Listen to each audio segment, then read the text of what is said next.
Good morning, students.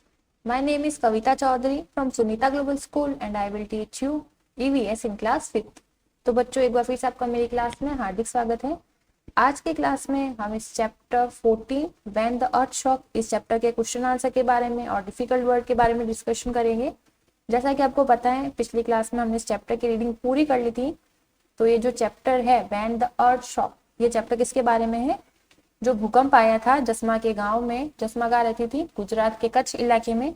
तो उस भूकंप के बारे में वो बताती है कि जब वो भूकंप आया था तो उस समय वो क्या कर रहे थे, उस भूकंप के बाद उन्हें किस किस तरह की परेशानियों का सामना करना पड़ा और उसके बाद फिर से उन्होंने, उसके गांव के लोगों ने अपने गांव को कैसे खड़ा किया।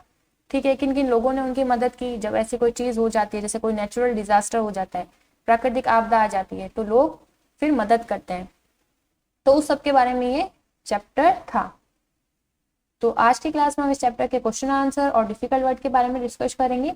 तो जो क्वेश्चन आंसर इंपॉर्टेंट होंगे, जो जरूरी क्वेश्चन होंगे, वो क्वेश्चन मैं आपको कराऊंगी। ठीक है, तो सबसे पहले हम बात कर लेते हैं इस चैप्टर के डिफिकल्ट वर्ड्स के बारे में। तो देखिए, सबसे पहले आपको क्या करना है, न्यू पेज से चैप्टर नंबर 14 स्टार्ट करना है। उससे पहले हमने चैप्टर नंबर 12 के क्वेश्चन आंसर किए थे, व्हाट इफ इट फिनिशेस। मैं आशा करूंगी कि आपने वो चैप्टर के क्वेश्चन आंसर अपनी ईवीएस की नोटबुक में समय पर कर लिए होंगे। ठीक है, क्योंकि अगर आप वर्क नहीं करते हो तो आपको नुकसान है, और जो वर्क है आपको जो भी सेंड किया जाता है वो आपको समय पर ही अपनी नोटबुक में करना है।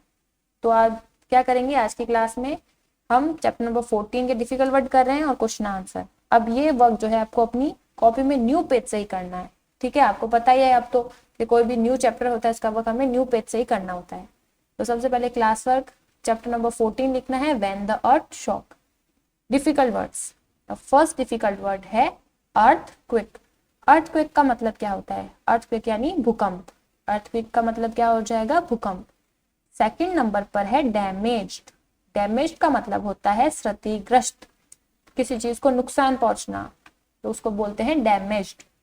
थर्ड नंबर पर है सरपंच। तो सरपंच कौन होता है? जो गांव का मुखिया होता है, उसे हम बोलते हैं सरपंच। फोर्थ नंबर पर है व्हाइट वॉश्ड। व्हाइट वॉश्ड यानी चूने की पुताई। व्हाइट वॉश्ड का मतलब क्या हो जाएगा? चूने की पुताई। फिफ्थ नंबर पर है दैटशेड रूफ। दैटशेड रूफ यानी घास फूस की जो छत होती है, उसे हम क्या बोलते हैं? दैटशेड रूफ। यहाँ पर मैं साथ साथ में लिख देती हूँ ताकि आपको याद रह सके।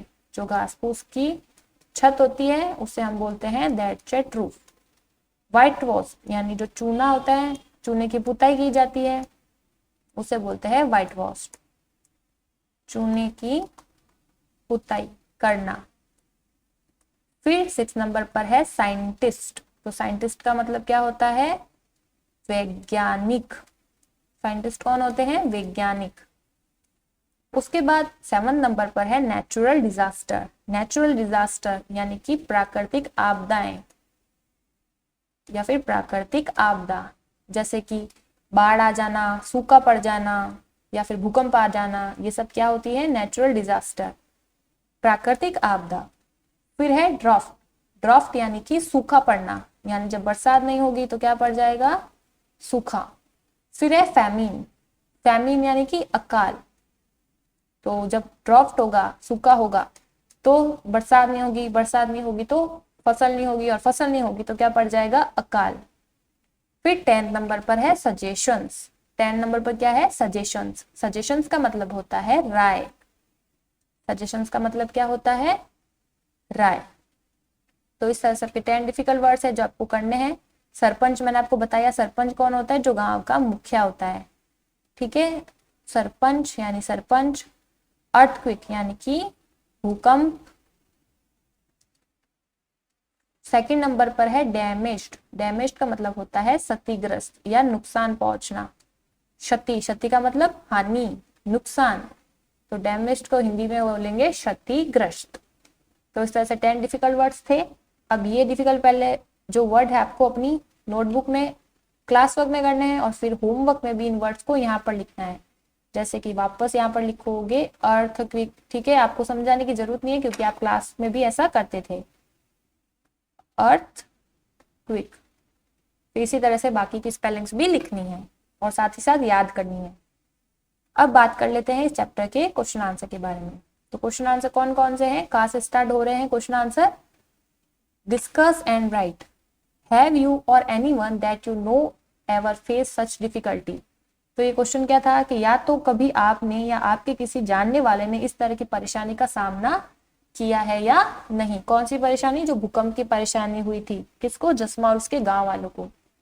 तो हम आंसर में लिखेंगे no but I heard in the television news, के नहीं, ना तो मैंने और ना ही किसी मेरे जानने वाले ने इस तरह की परेशानी का सामना किया है, बट हमने या मैंने इसके बारे में टेलीविजन न्यूज में, जो टेलीविजन पर खबरें आती है उनमें सुना है।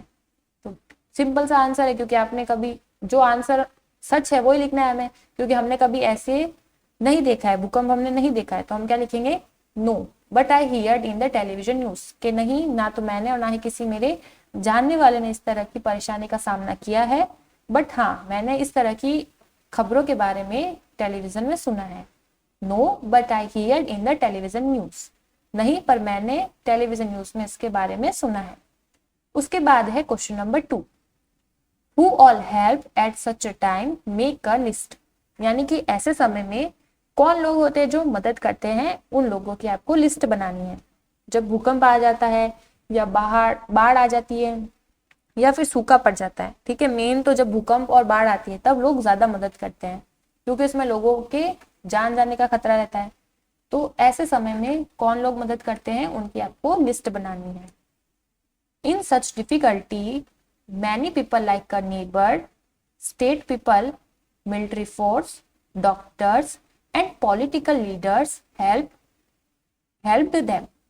तो ऐसी ही परेशानियों में कई लोग, जैसे कि पड़ोसी, राज्य के लोग, स्टेट पीपल यानी जो राज्य के लोग होते हैं वो राज्य के लोग, मिलिट्री फोर्स यानी सैन्य बल, यानी जो सैनिक होते हैं वो, वैसे तो इसको हिंदी में क्या बोलते हैं अपन, मिलिट्री फोर्स यानी सैन्य बल, तो सैनिक मदद करते हैं। डॉक्टर्स, डॉक्टर यानी जो चिकित्सक होते हैं, ठीक है, डॉक्टर्स तो आपको समझाने की जरूरत नहीं है, डॉक्टर्स क्या होते हैं, चिकित्सक। एंड पॉलिटिकल लीडर्स, और जो राजनीतिक पार्टियों के जो लीडर्स होते हैं वो मदद करते हैं। तो ऐसी परेशानी में कौन कौन लोग मदद करेंगे, नेबर्स यानी कि पड़ोसी, नेबर यानी पड़ोसी, स्टेट पीपल यानी राज्य के लोग, मिलिट्री फोर्स यानी सैन्य बल, डॉक्टर्स यानी चिकित्सक, एंड पॉलिटिकल लीडर्स, ठीक है, जो पॉलिटिकल लीडर्स क्या होते हैं, जो राजनीति में लीडर होते हैं, नेता होते हैं, राजनीतिक नेता, वो मदद करते हैं। अब उसके बाद नेक्स्ट है question number 3, a lot of people from other places came to Jasma's village. Who were these people? In what ways would they have to help? They have helped the villagers. अब ये question कह रहा है कि बहुत सारे लोग जो है वो जस्मा के गांव में दूसरी जगहों से आए थे, ठीक है, बहुत सारे लोग आए थे दूसरी जगह से, कहाँ पे, जस्मा के गांव में। Who were these people? वो लोग कौन थे? In what ways would they have helped the villagers? और उन्होंने किस किस तरीकों से जो है गांव वाले लोगों की मदद की थी। तो चैप्टर में भी हमने पढ़ा था कि जस्मा बताती कि शहर से लोग आते थे, ठीक है, तो वो उनकी कुछ ना कुछ मदद करते थे, वो क्या मदद करते थे उसके बारे में हमें लिखना है। Many people came from cities to Jasma's village, शहरों से खूब सारे जो लोग हैं वो जस्मा के गांव में आए थे। Some of them from a non government organisations, कुछ ऐसे लोग थे जो गैर सरकारी संगठनों से थे। नॉन गवर्नमेंट ऑर्गेनाइजेशन यानी कि गैर सरकारी संगठन, ठीक है, जैसे एनजीओ वगैरह चलाते हैं वो लोग। तो कुछ लोग कौन थे, गैर सरकारी संगठन यानी कि non government organisation. Some of them were scientist, इनमें से कुछ लोग क्या थे, वैज्ञानिक थे। Some of them are doctors and nurse, कुछ लोग क्या थे, डॉक्टर और नर्स थे। They would have helped by, अब देखो पहले क्वेश्चन पूछा था कि वो लोग कौन थे, तो हमने बता दिया कि कुछ लोग नॉन गवर्नमेंट ऑर्गेनाइजेशन से थे, कुछ लोग वैज्ञानिक थे, कुछ डॉक्टर थे, कुछ नर्सेस थी, ठीक है। अब उन्होंने मदद किस तरह से की उसके बारे में हमें लिखना है। तो मदद कैसे की वो लिख रहे हैं, दे would have helped bye food, medicine and clothes, तो उन्होंने खाने, दवाइयों और कपड़ों से उनकी मदद की। The scientist wanted to identify which area have more chances to having a earthquake, तो जो वैज्ञानिक थे वो पता लगाते थे कि कौन से एरिया में भूकंप आने का खतरा ज्यादा है, उस एरिया को पहचानते थे।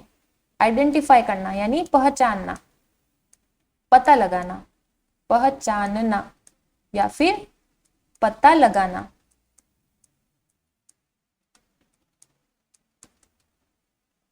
Doctors and nurses provided them free first aid and treatment. और जो डॉक्टर और नर्सेस थी वो क्या करते थे, उन लोगों को फ्री में, मुफ्त में प्राथमिक चिकित्सा देते थे। ठीक है, फर्स्ट एड का मतलब क्या होता है, प्राथमिक चिकित्सा, और उनका इलाज करते थे। ठीक है, ट्रीटमेंट का मतलब क्या हो जाएगा, इलाज।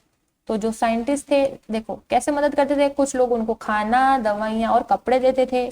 जो साइंटिस्ट थे उनकी कैसे मदद करते थे, वो उस एरिया का पता लगाते थे जहां पर भूकंप आने का खतरा ज्यादा है।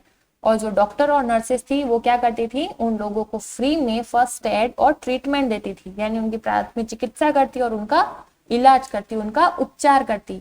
इलाज भी कह सकते हो, उपचार भी कह सकते हो। काफी अच्छा क्वेश्चन है। ठीक है, बिल्कुल भी ऐसा नहीं बोल सकते आपके क्वेश्चन थोड़ा हार्ड है, दिखने में आपको जरूर थोड़ा बड़ा लग सकता है, बट काफी इजी क्वेश्चन है। क्वेश्चन क्या पूछा गया था कि जो जस्मा है उसके गांव में जो लोग आते थे वो कौन थे, और वो कैसे जो है जस्मा के गांव के लोगों की मदद करते थे। तो हमने बताया था कि कुछ लोग थे जो नॉन गवर्नमेंट ऑर्गेनाइजेशन से थे, उनमें से कुछ लोग वैज्ञानिक थे और कुछ लोग डॉक्टर और नर्सेस थे। कुछ लोग क्या करते थे, उनमें से कुछ लोग उनकी खाने, दवाइयों और कपड़ों से मदद करते थे। साइंटिस्ट जो थे वो उस एरिया का पता लगाते थे जहां पर भूकंप आने का खतरा ज्यादा है, और जो डॉक्टर और नर्सेस थी वो उनको फ्री में फर्स्ट एड और ट्रीटमेंट देती थी। अब क्वेश्चन नंबर 4 है, people in Jasma's village rebuild their houses with suggestions from the engineers. Will these houses be safer than before in case there is an earthquake again, why. अब ये कह रहे हैं कि जो जसमा के गांव के लोग थे उन्होंने अपने घरों को इंजीनियर्स की राय से फिर से बनाया था। Will this houses be safer than before, क्या ये जो घर अब उन्होंने बनाए हैं वो घर पहले के बने घरों से ज्यादा सेफ है। अगर कोई अर्थक्वेक अगर वापस से आ जाए, ठीक है, अगर भूकंप आ जाए तो उस स्थिति में जो अब घर बनाए हैं वो क्या पहले वाले घरों से सेफ है, अगर है तो कैसे, why. The engineers gave suggestions to build houses so that they would be least damage in case of earthquake। तो जो इंजीनियर्स थे उन्होंने जो सजेशन दिया था घर बनाने का, ठीक है, तो उसमें क्या होगा, लीस्ट डैमेज होगा। लीस्ट डैमेज यानी कम से कम हानि पहुंचेगी। लीस्ट डैमेज यानी कम से कम हानि, अगर भूकंप आ भी जाए तो कम से कम हानि होगी। So these houses would be safer in case there is an earthquake again। तो अगर मान लो कोई भूकंप फिर से आ भी जाए तो उस स्थिति में ये घर ज्यादा सेफ रहेंगे, ज्यादा सुरक्षित रहेंगे। सेफर यानी सुरक्षित। तो अगर भूकंप आ भी जाएगा तो ये घर सुरक्षित रहेंगे। पिछली बार क्या हुआ था, जब पहले भूकंप आया था तो पूरा गांव ही ढह गया था, मलबे का ढेर बन गया था। बट अब जब उन्होंने इंजीनियर्स की सजेशन से, इंजीनियर्स की राय से, सजेशंस मैंने जैसे मैंने अभी डिफिकल्ट वर्ड में भी बताया, उनके राय से अब वापस घर बनाए तो उनमें कम से कम हानि होगी। अगर अर्थक्वेक आ भी जाए तो कम से कम हानि होगी। उसके बाद नेक्स्ट है क्वेश्चन नंबर 5, थिंक, सोचो, if there were is an earthquake where you live. सोचो अगर जहां पर आप रह रहे हो वहां पर एक भूकंप आ जाए, would your house be a danger, क्या आपका घर खतरे में होगा। What kind of damage could take place, और कौन कौन सी तरह की हानि हो सकती है। डैमेज यानी हानि होना, नुकसान होना, ठीक है, डैमेज यानी नुकसान या फिर हानि। तो ये कह रहा है कि सोचो अगर जिस इलाके में आप रह रहे हो वहां पर भूकंप आ जाए तो क्या आपका जो घर है वो खतरे में होगा, और किस किस तरह का नुकसान वहां पर हो सकता है। ठीक है, तो जो सच है अगर आ गया तो इस बात से नकार तो नहीं सकते कि भाई नहीं आ सकता, अगर आ जाएगा तो किस किस तरह का नुकसान हो सकता है उसके बारे में हमें सिर्फ सोच करके लिखना है। In case of an earthquake in my area, my house would definitely be in a danger। क्या अगर इन केस ऑफ earthquake, अगर भूकंप के कारण, ठीक है, अगर भूकंप के केस में जो भूकंप है वो मेरे एरिया में आ जाए, ठीक है, जिस एरिया में आप रह रहे हो, तो जो मेरा घर है वो डेफिनेटली यानी ये निश्चित ही है कि वो खतरे में होगा। अब कैसे होगा देखो, the various household equipment such as a TV, radio, utensils, eatables etcetera could get destroyed. यानी कि घर की जो चीजें होती है, हाउस होल्ड इक्विपमेंट यानी घर में रखा हुआ जो सामान होता है अलग अलग तरह का, जैसे कि टीवी है, रेडियो है, यूटेंसिल्स यानी बर्तन, ठीक है ध्यान रखना, यूटेंसिल्स यानी बर्तन, इटेबल्स यानी खाने की चीजें, तो उन सबको वो सब क्या हो जाएगी, खाने की चीजें, वो सब नष्ट हो जाएगी, डेस्ट्रॉयड, डेस्ट्रॉयड यानी नष्ट हो जाना, खत्म हो जाना, तो वो सब खत्म हो जाएगी। और second, if there would be a very severe earthquake even the people would get crushed under the fallen house and die। और अगर ऐसा हो गया कि बहुत तेजी से भूकंप आ गया, ठीक है, तो ये भी हो सकता है कि जो लोग हैं वो गिरे हुए घरों के नीचे दब जाए और यहाँ तक कि मर भी जाए, ठीक है। तो क्या क्या नुकसान हो सकता है, हमें सिर्फ उस नुकसान के बारे में लिखना है सोच करके, तो जो बात सच है वो हमें लिखनी है यहाँ पर, क्योंकि जो भूकंप होता है वो आ सकता है, ऐसा नहीं है कि भूकंप कोई एक जगह ही आता है, कहीं पर भी आ सकता है, और उससे क्या क्या हानि हो सकती है उसके बारे में ही हमें लिखना है। तो आज की क्लास में हम 5 क्वेश्चन ही करेंगे। अब वो क्वेश्चन क्या क्या थे एक बार फिर से मैं आपको बता देती हूँ। तो किस तरह से करना है आपको समझ आ ही गया है। सबसे पहले आपको न्यू पेज से चैप्टर का नेम लिखना होता है, क्लास वर्क लगाना होता है, फिर डिफिकल्ट वर्ड लिखना है, अर्थक्वेक यानी भूकंप, सेकंड है डैमेज यानी क्षतिग्रस्त, थर्ड है सरपंच यानी सरपंच ही बोलेंगे इसे, फोर्थ है व्हाइट वॉश यानी चूने की पुताई करना, फिफ्थ नंबर पर है दैटचेट रूफ यानी घास फूस की छत, सिक्स नंबर पर है साइंटिस्ट यानी वैज्ञानिक, सेवंथ नंबर पर है नेचुरल डिजास्टर यानी कि प्राकृतिक आपदा, 8 नंबर पर है ड्राफ्ट यानी कि सूखा, 9th नंबर पर है फेमिन यानी कि अकाल, और 10 नंबर पर है सजेशंस यानी राय। उसके बाद answer the following question. Question number 1, have you or anyone that you know ever face such difficulty, क्या आपने या आपके किसी जानने वाले ने कभी इस तरह की परेशानी का सामना किया है, कौन सी, भूकंप की परेशानी। तो अभी तक तो हमने नहीं किया, तो हम लिखेंगे no, but I heard in the television news, कि नहीं पर मैंने इस बारे में टीवी की खबरों में सुना है। हियर्ड मैंने सुनना। उसके बाद question second, who all help at such a time make a list, यानी इस समय में कौन लोग मदद करते हैं उनकी आपको एक लिस्ट बनानी है। इन सच अ डिफिकल्टीज, इस तरह की परेशानी में कई लोग, मैनी पीपल्स जैसे कि नेबर्स यानी पड़ोसी, स्टेट पीपल्स यानी राज्य के लोग, मिलिट्री फोर्स यानी सैन्य बल जो सैनिक होते हैं, डॉक्टर्स यानी कि चिकित्सक, एंड पॉलिटिकल लीडर्स यानी राजनीतिक जो नेता होते हैं, हेल्प देम वो मदद करते हैं। फिर क्वेश्चन नंबर 3 है, a lot of people from other places came to Jasma village, who were these people, in what ways would they have help the villagers, के जो जस्मा का गांव था वहां पर शहर से खूब सारे लोग आए थे, दूसरी जगह से खूब सारे लोग आए थे, वो लोग कौन थे और उन्होंने किन किन तरीकों से गांव वाले लोगों की मदद की। तो मैंने आपको बताया, many people came from cities to Jasma's village, शहरों से कई लोग आए थे, कुछ उनमें से कुछ लोग जो नॉन गवर्नमेंट ऑर्गेनाइजेशन होती है जैसे कि गैर सरकारी संगठन, कुछ उनमें से थे, some of them were scientist, कुछ वैज्ञानिक थे, and some of them are doctors and nurses, और उनमें से कुछ लोग डॉक्टर और नर्सेस थी। फिर कैसे मदद की उन्होंने, दे would have helped bye food, उन्होंने फूड की मदद, फूड, मेडिसिन और क्लोथ्स यानी कपड़े, खाना और दवाइयां देकर उनकी मदद की। The scientist wanted to identify which area have more chances to having earthquake, जो साइंटिस्ट थे वो इस चीज का पता लगाते थे कि कौन से एरिया में ज्यादा भूकंप आ सकता है। Doctors and nurses provide them free first aid and treatment, और डॉक्टर और नर्सेस जो थी उन लोगों को फ्री में फर्स्ट एड और ट्रीटमेंट देती थी, प्राथमिक चिकित्सा और इलाज किया करती थी। फोर्थ क्वेश्चन है, people in Jaswa village rebuild their houses with suggestion from the engineers, will these houses be safer than before in case there is an earthquake again, why, यानी जो जसमा के गांव के लोग थे उन्होंने अपना घर जो है इंजीनियर की राय से फिर से बनाया था, क्या अगर फिर से अगर भूकंप आ जाए तो क्या ये जो घर उन्होंने बनाए हैं वो पिछले अर्थक्वेक के मुकाबले क्या उनको कम डैमेज होगा, क्या ये ज्यादा सेफ होंगे, अगर होंगे तो कैसे। The engineers gave suggestion to build houses so that they would be least damage, क्योंकि जो इंजीनियर थे उन्होंने इन घर बनाने का सुझाव दिया था, इसलिए जो अर्थक्वेक मान लो आ जाए भूकंप के किस्से में तो कम से कम हानि इन घरों को होगी। So these houses would be safer in case there an earthquake, तो अगर भूकंप आ जाए तो इस केस में ये घर ज्यादा सेफ होंगे।